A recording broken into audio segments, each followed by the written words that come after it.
بسم الله الرحمن الرحيم. الرحمن علم القرآن، خلق الإنسان علمه البيان. الشمس والقمر بحسبان، والنجم والشجر يسجدان. والسماء رفعها ووضع الميزان، ألا تطغوا في الميزان. وأقيموا الوزن بالقسط ولا تخسروا الميزان.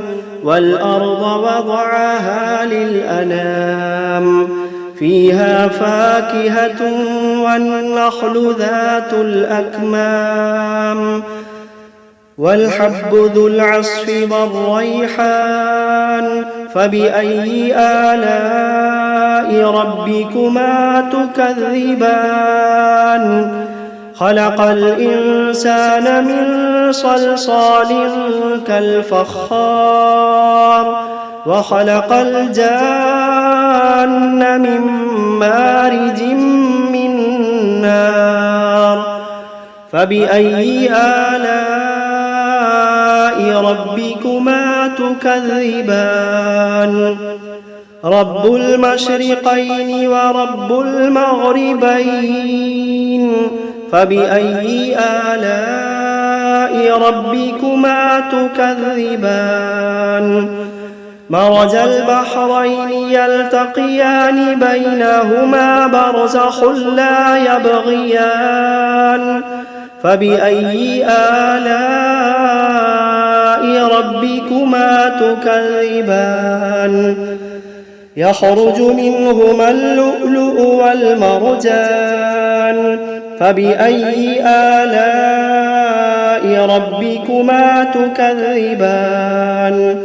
وله الجوار المنشآت في البحر كالأعلام.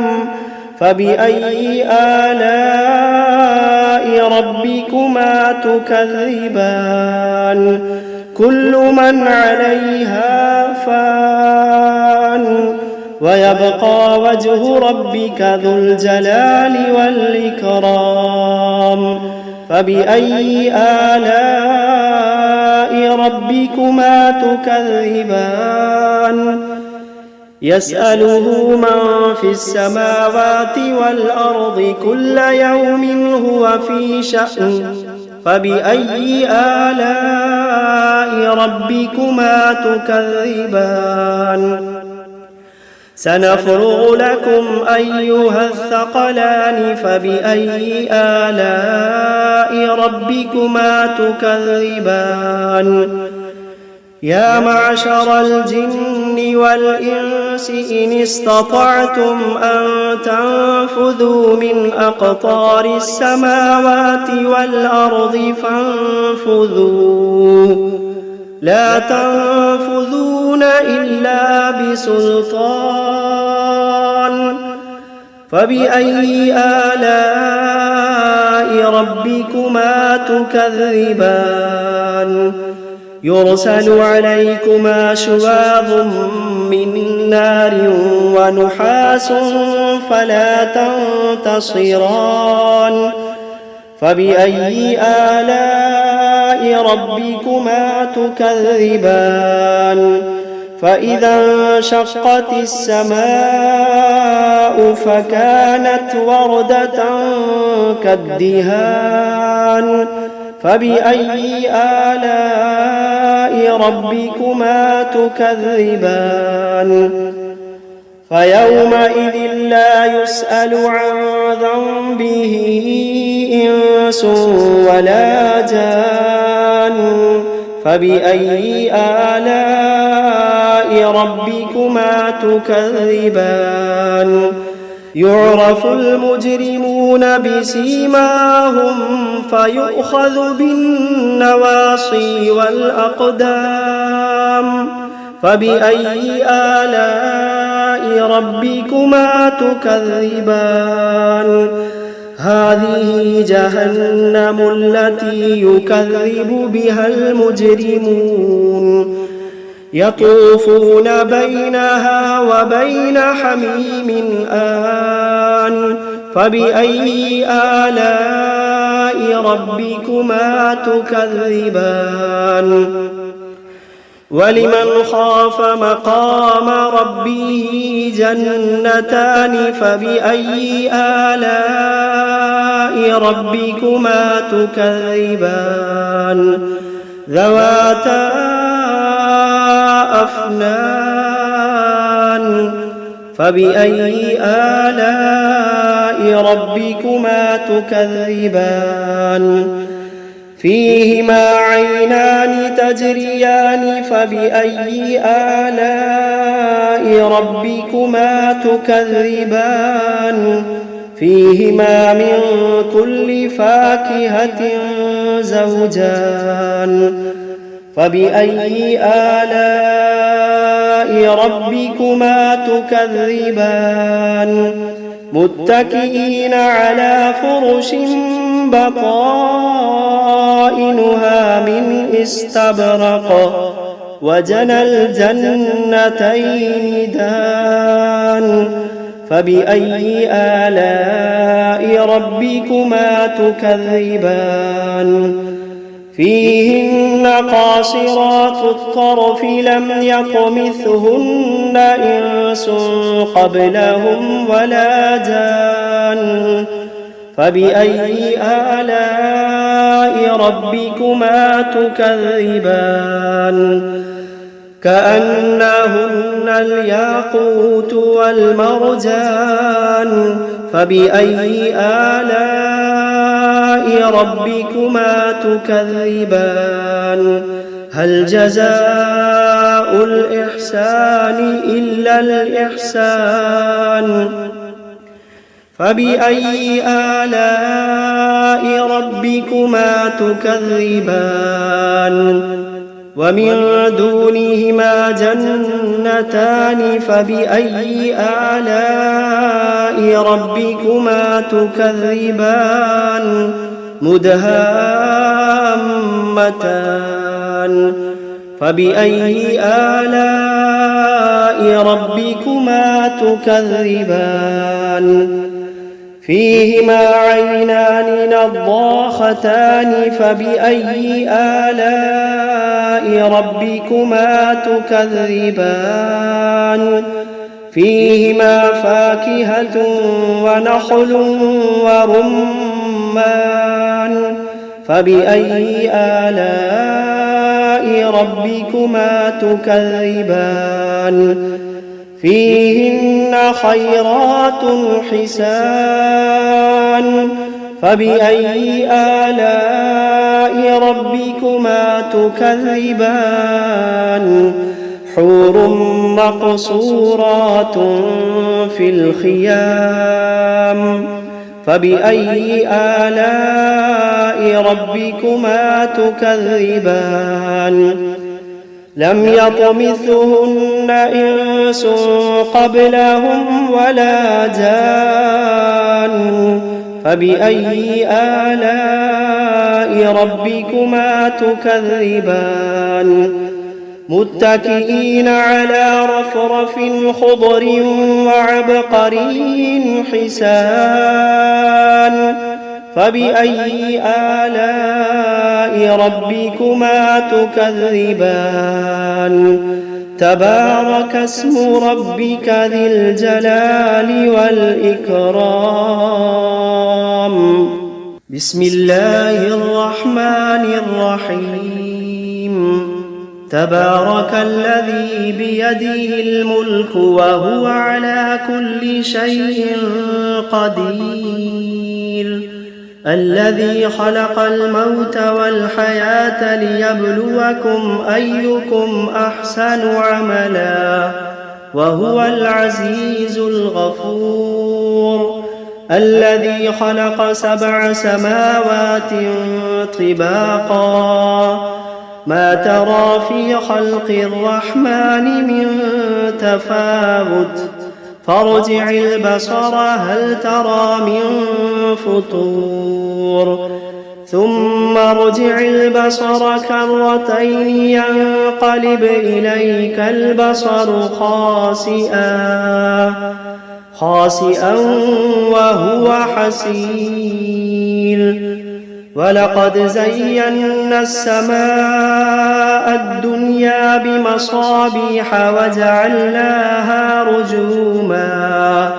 وجعلناها رجوما للشياطين وأعتدنا لهم عذاب السعير وللذين كفروا بربهم عذاب جهنم وبئس المصير إذا ألقوا فيها سمعوا لها شهيقا وهي تفور تكاد تميز من الغيظ كلما ألقي فيها فوج سألهم خزنتها ألم يأتكم نذير قالوا بلى قد جاءنا نذير فكذبنا وقلنا ما نزل الله من شيء إن أنتم إلا في ضلال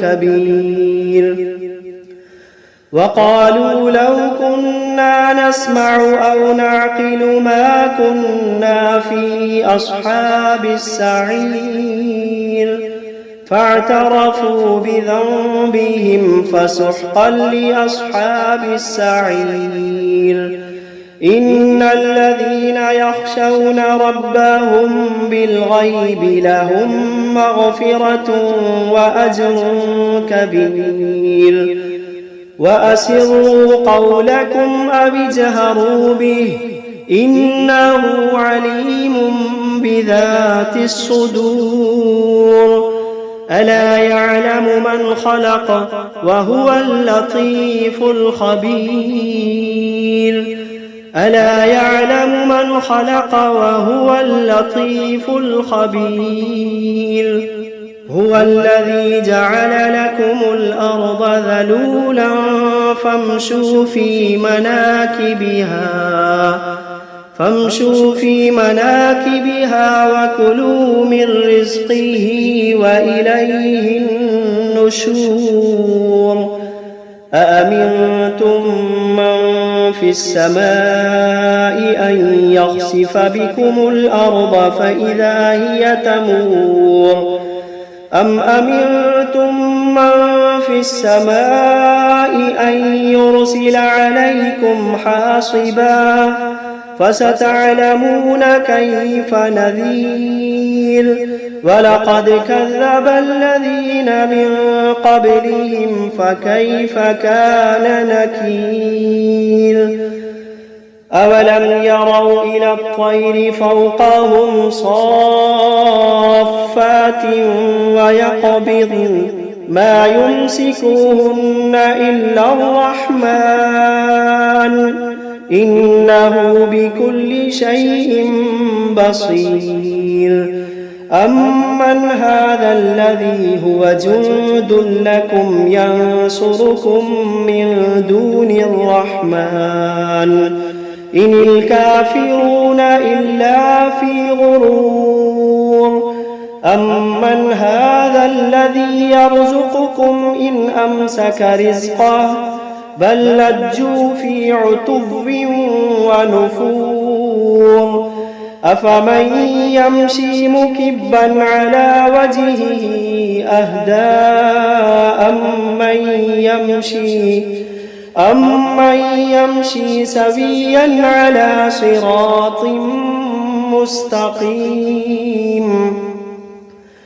قل هو الذي أنشأكم وجعل لكم السمع والأبصار والأفئدة قليلا ما تشكرون قل هو الذي ذرأكم في الأرض وإليه تحشرون ويقولون متى هذا الوعد إن كنتم صادقين قل إنما العلم عند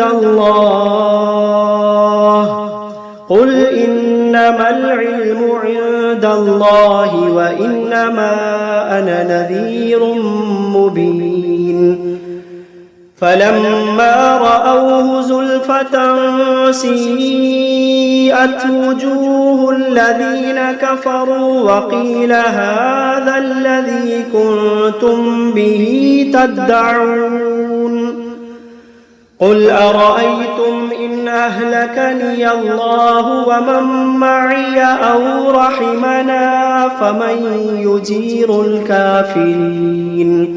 فمن يجير الكافرين من عذاب أليم قل هو الرحمن آمنا به وعليه توكلنا فستعلمون من هو في ضلال مبين قل أرأيتم إن أصبح ماؤكم غورا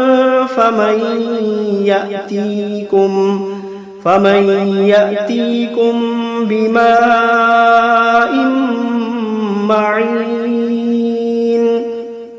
بسم الله الرحمن الرحيم قل أوحي إلي أنه استمع نفر من الجن فقالوا إنا سمعنا قرآنا عجبا يهدي إلى الرشد فآمنا به ولن نشرك بربنا أحدا وأنه تعالى جد ربنا ما اتخذ صاحبة ولا ولدا وأنه كان يقول سفيهنا على الله شططا وأنا ظننا أن لن تقول الإنس والجن على الله كذبا وأنه كان رجال من الإنس يعوذون برجال من الجن فزادوهم رهقا وأنهم ظنوا كما ظننتم أن لن يبعث الله أحدا وأنا لمسنا السماء فوجدناها ملئت حرسا شديدا وشهبا وأنا كنا نقعد منها مقاعد للسمع فمن يستمع الآن يجد له شهابا رصدا وأنا لا ندري أشر أريد بمن في الأرض أم أراد بهم ربهم رشدا وأنا منا الصالحون ومنا دون ذلك كنا طرائق قددا وأنا ظننا أن لن نعجز الله في الأرض ولن نعجزه هربا وأنا لما سمعنا الهدى آمنا به فمن يؤمن بربه فلا يخاف بخسا ولا رهقا وأنا منا المسلمون ومنا القاسطون فمن أسلم فأولئك تحروا رشدا وأما القاسطون فكانوا لجهنم حطبا وأن لو استقاموا على الطريقة لأسقيناهم ماء غدقا لنفتنهم فيه ومن يعرض عن ذكر ربه يسلكه عذابا صعدا وأن المساجد لله فلا تدعوا مع الله أحدا وأنه لما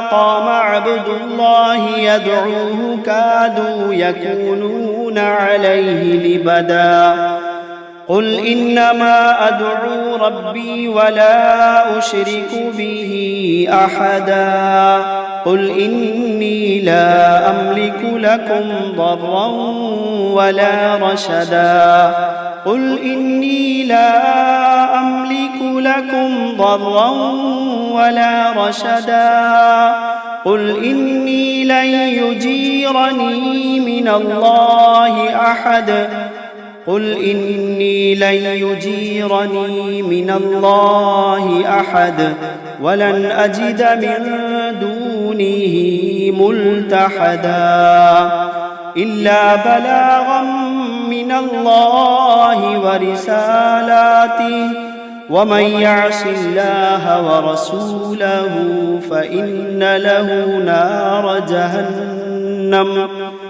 ومن يعص الله ورسوله فإن له نار جهنم خالدين فيها أبدا حتى إذا رأوا ما يوعدون فسيعلمون من أضعف ناصرا وأقل عددا قل إن أدري أقريب ما توعدون أم يجعل له ربي أمدا عالم الغيب فلا يظهر على غيبه أحدا إلا من ارتضى من رسول فإنه يسلك من بين يديه ومن خلفه رصدا ليعلم أن قد أبلغوا رسالات ربهم وأحاط بما